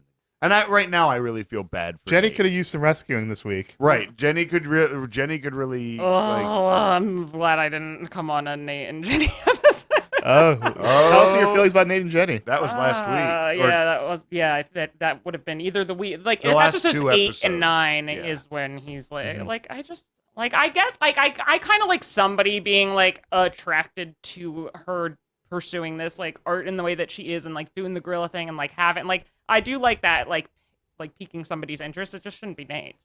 I mean, he's like way. Anyway. I mean, the actor. Remember, the characters are only 2 years apart. yeah, I it's a just, like- sophomore and a It's a junior. junior A and sophomore and a sophomore junior. senior. I just like don't. I don't know. I just It's don't. it's I don't definitely dig weird them because the together. actor's age difference, but in the reality of the show, I mean, I have no problem with it. Yeah, I get her being into him, but like I like just because like he kind of like moves in or whatever, and like it's like Well- he's there, but I just don't. I don't know. I I understand it from Nate's perspective because Nate sees pretty thing. Nate likes pretty thing. Fair. And Yeah. and they do have other history of Yeah, their friendship. yeah. And even like somewhat flirty. Like They season have one. connected in the past. There was a season 1 thing where they gave a hug and had a very like touching moment. So like there Yeah. is a history. I mean, that was definitely. there. I think totally maybe friend. I am like I'm like going off the vibe of like the actors. I might be just like going off of Yeah. like, I don't like that. Well, yeah. So I mean, Chase Crawford was the reason why the story never really happened fully is because Chase Crawford was uncomfortable with it, That's Okay. good for which him. is good for him. Good for him Yeah. because Yeah. you know, yeah. Ed Westwood clearly was not. He does like look. He is good guy Nate to her, and I Yeah. do think she deserves a good guy. Yeah. I just don't. I don't And know. I liked her for Nate too because like all the other women in his life walk all over him. Yeah. Yeah. You've convinced me. I was wrong. No, I totally get it. I actually take it back. The visual of it is definitely weird because the age Yeah. the Yeah. actors. I But think from a that's, like, what I'm going storytelling off of, perspective, yeah. it totally I love Nate and Jenny. From a Yeah, storytelling I really perspective. do from a Shit. storytelling perspective. They were sad about Nate, but mad about no chair. Oh yeah. No Chuck and Blair interactions at all. It's Doesn't happen often. yeah. What can like because I've like now I feel like I'm getting the episodes a little bit out of order, but like can you remind me of the last like interaction that they had?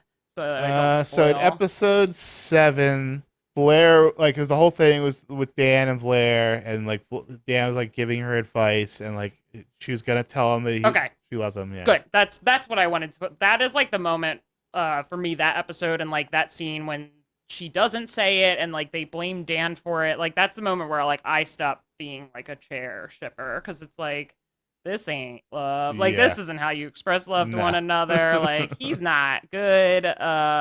It's actually Dan's done you a favor, Blair. So yeah, I get that the fandom was like on them and probably for like they will drag it out and whatever else. But like I Yeah, after that episode, I don't care. But I'm not mad. I'm not mad. No chair.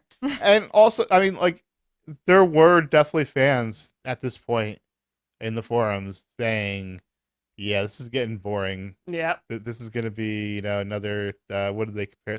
Which relationship did they compare it to on the OC? Oh, Seth and Summer. Yeah. Yeah. Where just they And I mean, and they actually kept like going said it insane. out loud. I mean, you guys have probably already talked about this, but they said it out loud. He's like, yeah, like you know that if we get together, that's the end and not the beginning. And it's like Yeah. that is the writers being like, you know that, right? Yeah. Yeah. Yeah. Why didn't Jenny stop? Yeah. Okay. And then, so as we also talked about this, but a lot of people were like, why didn't Jenny try and stop Agnes from burning dresses? Yeah. How could the writers have fixed that? I wonder, since we're fixing their writing today. Yeah, I mean, I think maybe like Agnes could have just been waiting there with like the match over Yeah. over Yeah. the Or barrel. any amount of like physical struggle, even if like it still goes in. I mean, they might have tried to shoot that and it just looked really bad because the actresses are not physical actresses. They just aren't good at that kind of thing. yeah. But yeah, like I think the only way they could have fixed it would be to just have like Agnes waiting with like the match over the barrel as Yeah. Jenny walks in. Oh, Yeah. that's sinister. Yeah, which would have been Which I mean, that would have been a powerful scene. yeah. That would have been, hey, and like do all of her like I did all of this shit and all that shit and then just boom. That's not a mic drop. That's a match drop. So yeah, we normally go to television without pity forums where Dan is probably the most hated character, but fan forum Jenny is really hated. Really? I Yeah, I don't think like you've said fan that. forum. and that becomes more prevalent in fandom. Which is so funny because I think Jenny's attitude towards Rufus at the end was like I said, it's kind of diabolical. Like I'll move in if you fucking sign that shit. But it's also she was backed into a corner, especially in her perspective. Like Yeah. I need to get what I'm after, and everyone but my dad is telling me I need to get this. Yeah. So I don't see where the hate comes from. Yeah, Like, and I think it's still that- accurate as like an angsty teen with like parents going like So- teen girls talk to their parents like that. Yeah. My theory is one that she actually does act like a teenager and people just don't like teenagers. Yeah. And then two, Jenny beats Blair Mm, and people don't like Blair losing. yeah, it's fair. I'm So I'm right there with you. Preach. But yeah, that's always been my theory is people just don't like that she beats Blair. Yeah.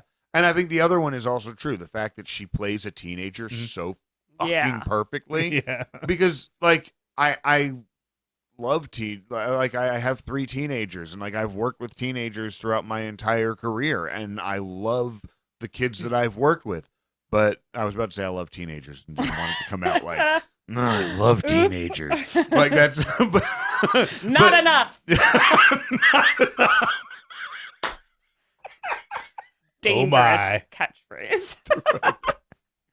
But my point being that like they can also be really fucking angsty, whiny, and annoying. Yeah, and for they sure. and teenagers in general will often feel like the whole world is happening to them and not recognize that there's an entire other world that's going on and that things just happen to fucking suck at Yeah. a moment. you Being know? like on the streets of New York City by yourself with a suitcase at that age and like it's nighttime and your dad just like basically told you to basically off. kicked you like, out that's for the second time. terrifying. Yeah. So I'm over here laughing at your dangerous catchphrase. I'm just picturing a scene where Cyrus just has he has a very large penis. And he's just like part way in, and this partner's like, "Hold on, wait, not enough." He just- Like, he whips it out, and his partner's like, not Not like, I've had bigger. Oh man. There seems to be a great amount of concern for the amount of cleavage that Serena is showing. As well, so. Oh, What's the concern? yeah. Well, I guess they're saying like, why are they forcing her to show cleavage? Oh, like as if like Lively was not. Yeah, Interested? on board with it. Okay. Yeah, Do we know an answer to that? I'm gonna say she was on board with it just based by her personal style. Okay. But I mean, maybe she was against it. I mean, she was much younger then. But I guess like you are still portraying a high school student, so yeah. yeah. I don't know. I show as much cleavage you do Yeah. or don't want, ladies. Yeah. But yeah. So they were attacking Eric Damon, saying like, yeah, why? Yeah. And how much you want, not what your boss wants. Yeah. Power. Yeah.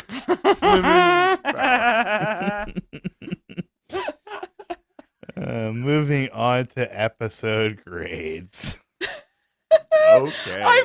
My grade. I have no fucking idea now. I know. I'm Yeah. glad Leif goes first this week. Yeah, because- I mean, I'm erasing my original grade right off of that. Can I ask what your original Yeah, grade can we was? all- go through? Originally it was going to be a B. Okay, mine was originally a B+.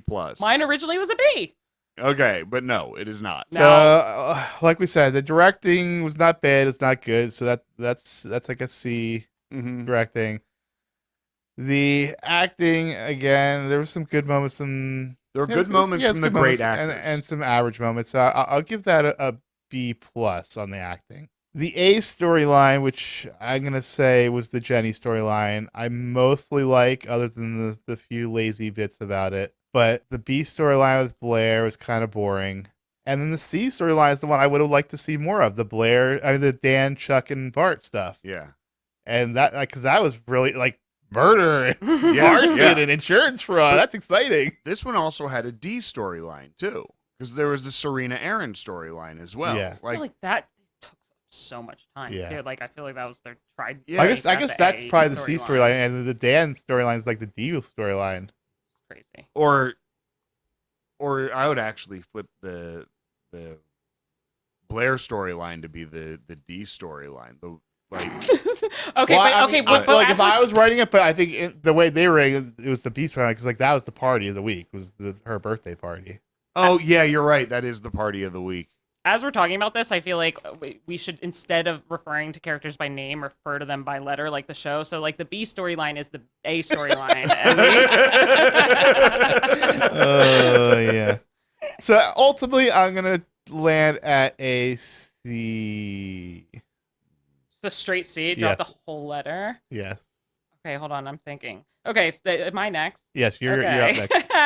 Okay, so I initially B, and my thought process was very similar to yours. Like, nothing special about this episode, but it didn't feel like there was anything bad. I think it's interesting the fandom is like simultaneously calling it boring, which yeah, it was, but and then hating Jenny, because Jenny is the most interesting. Yeah, she's in the one my driving opinion. the plot. Yeah, like the dance stuff is interesting, but it's like it's so unbelievable that like I'm not compelled by it. But like the Jenny stuff, like I wanted to come on this episode because of like her storyline, and because I really, really like her character arc in this season, and it kind of comes to like a head in this episode. I hate Aaron. I hate him a lot.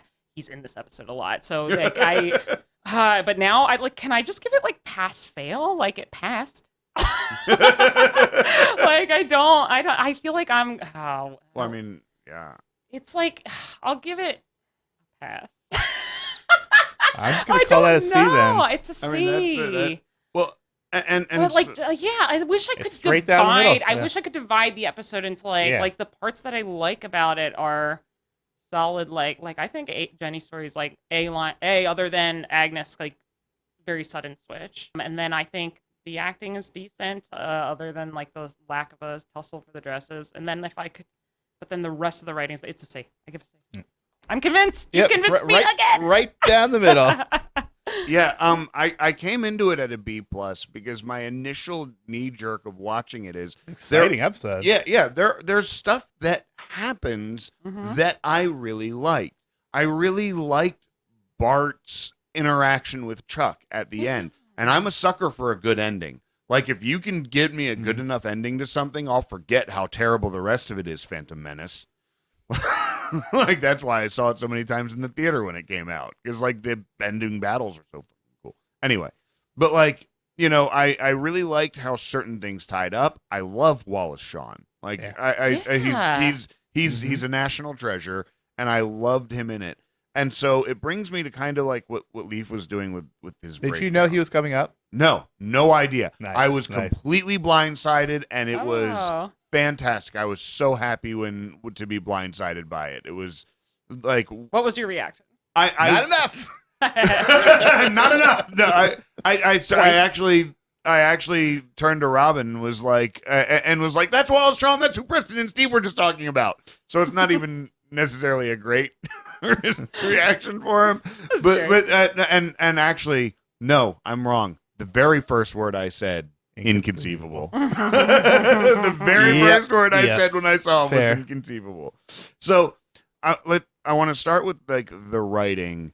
And the writing just wasn't great here. Like she wrote some great episodes, but the writing had all of these weird flaws. Like all of these, we want the story to do this. How do we do it? I don't know. So you have this covering up murder and blowing up in front of the agent that's trying to sign you to a huge fucking fashion deal, and creepy dude that refuses to say that he dates more than one person at a time until he absolutely fucking has to.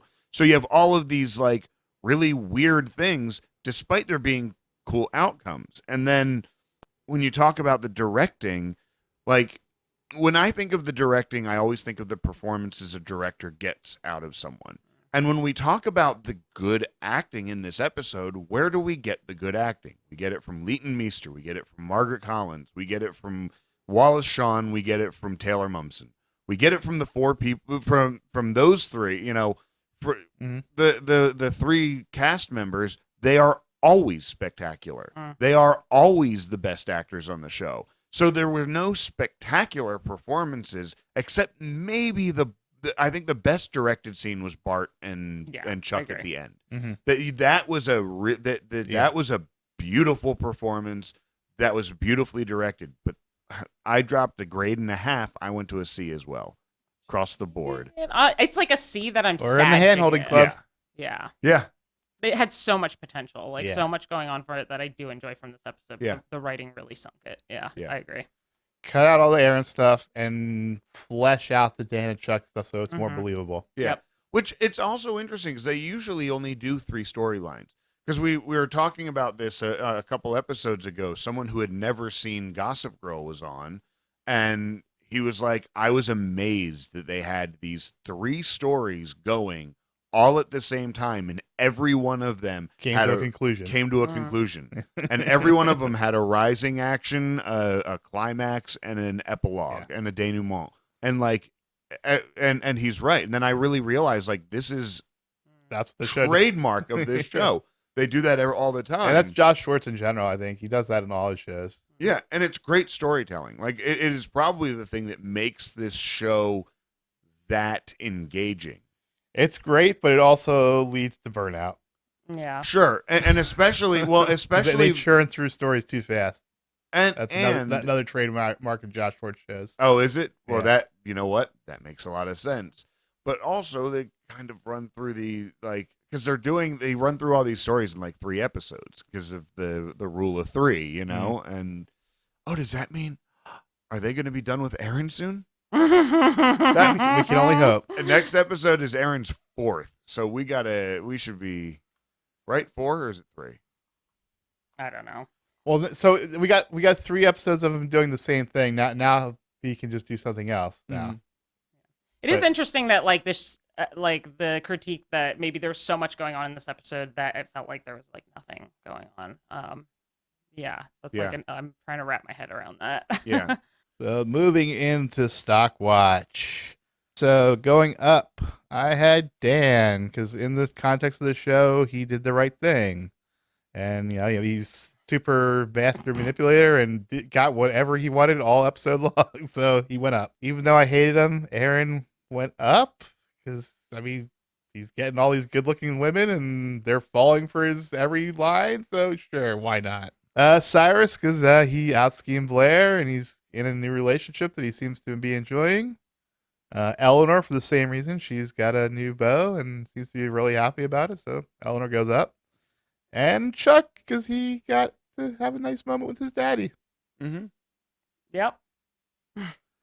Shannon, who you got going up? I had almost identical to you and wrote down like almost all the same reasons. Aaron, reluctantly. Chuck, relationship with his father is improving. Cyrus, he won. He earned Blair's approval. Mama Blair, got a good guy. I did not have Dan going up only because, like, even though he did the like right thing by the show's standards and like he probably does feel like good about that, he had this opportunity like with this publishing company. Like he had like an opportunity to do something big, and that would have like advanced his career in a certain Well, way. he did get the recommendation letter for Yale that he's been waiting. He's been trying to get for the past like 4 or 5 Is the guy episodes. still? Yeah, he still wrote it for him. Okay. At the meeting, he hands him a letter. letter. Okay. That was the first thing. Yeah. I just feel like he sunk an opportunity. Oh yeah, I mean, so I have him. I don't have him going down. I just like have him straight. Fair. But all Definitely the fair. other ups that you had, I also had. Yeah. I think I also follow the same checklist. I had Cyrus. Cyrus was the first one I wrote down because Cyrus won. You know, like, fuck yeah, Cyrus. And then I had Eleanor for the same reason. Eleanor has a relationship and she's happy.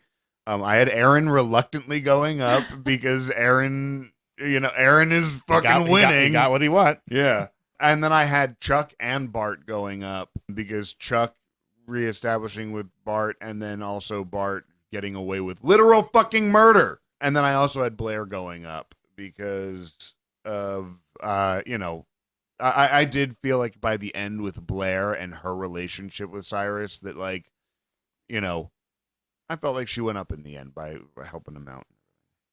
Yeah, the final scene kept me from having her go up because she was clearly not happy about him moving in right away. Yeah, I get that. But Is that it for ups? I believe so, yes. All right, so for me, going down, Rufus, 100 times down. Jenny, I had her going down because her dreams are going up in flames, literally. Agnes, because her dreams are also going up in flames, and she's just crazy. Serena, because she's having the wool pulling over her eyes and is, doing something she's clearly uncomfortable with. And then also the big loser of the episode, Mr. Smith's assistant. 'Cause she was horrible. I love the random throw-ins. And then also I had Blair going down because, like I said, like at the end of the episode, she lost against Cyrus, heads up, and then she was not happy at the end. That's fair. And then also the minions because they were just so desperate the whole episode. The minions too. Even moms have boyfriends. Shannon, who do you have going down? I actually had Bart going down. That might be like my writer brain, like lizard brain working, but I just feel like the information that he should not have let slip is out there now. And that's just like, it can't be good for him. But I get that, like, yeah, better relationship with his son, but like, I don't know. I think he hates Chuck. Yeah, that's why I think we kind of need had him him to. neutral because he did escape his manslaughter charges and fraud. And all that, I'm but- giving him a down for like an ominous foreboding. Like, there's a cloud hanging over him now. Jenny, I put down, but with like the caveat that like, it's gotta be rock bottom, girl. Like, you can only go up from here, but like you're at rock bottom. You're there. She was the highest high last episode. Yeah, and that makes the low feel that much worse. Yeah. I also had Agnes going down because like she lost her partnership. Like you had an amazing designer that wanted to work with you, and it was like in your age and like your friend circle. Like, why you crazy? Yeah, you did that. And then Self-sabotage. Rufus, big old down. You're losing your daughter, Rufus. Get it the fuck together. Just agree. Get her back in the house. Come on. Just agree. Anyone else? All right, Blair and Serena, neutral. Blair, Serena, Dan, I had neutral for this episode. Fair. Yeah. Steve? All right, so I had Serena going down for the same, like, because you're still fucking following this guy around when he's... And you're clearly uncomfortable about it. Yeah, you're not happy about it, but you're just doing it to try to prove something. Yeah. So, But she's like, been doing that for a while, so, like, is it a down or is it just the same? I mean, you can keep going she down. can keep It going gets sadder. down. You're right, It gets it's sadder. I had Agnes and Jenny. I mean, for the same reasons. I had Rufus for being a fucking horrible dad. I also had Dan going down for what you were saying about like the missed opportunity. Like, yeah, I know, like I know that he did the moral lesson of the show, but he also kind of shot himself in the foot and covered up a fucking murder, and is now a felon for knowing this information and not doing anything. About it. I didn't mention from this Week in Fan segment, the fans definitely fully bought into that being the moral act. They were like, thank God Dan finally did something right. Wow, he really has like superhero powers this episode. He like cast a spell on everyone in the show and outside of it. So I also had the minions going down as a collective for the same reason. Love that you both thought of the Yeah. minions. But I also have Allison going down. You could have fucking been there for your kid too, but you didn't want to start shit with Rufus. No, honestly, that was the right It was decision. the right You don't want to decision. get in the middle of it. You're right, but I still wanted. But because I had an opportunity to take a shot fair at enough. Allison, Fair I enough. took a shot at Fair Allison. It's Yeah, been a if minute. you're going to be an absent parent, I don't think you get a say. Yeah. Yeah. Anyone else? No, that is my going down list. Okay.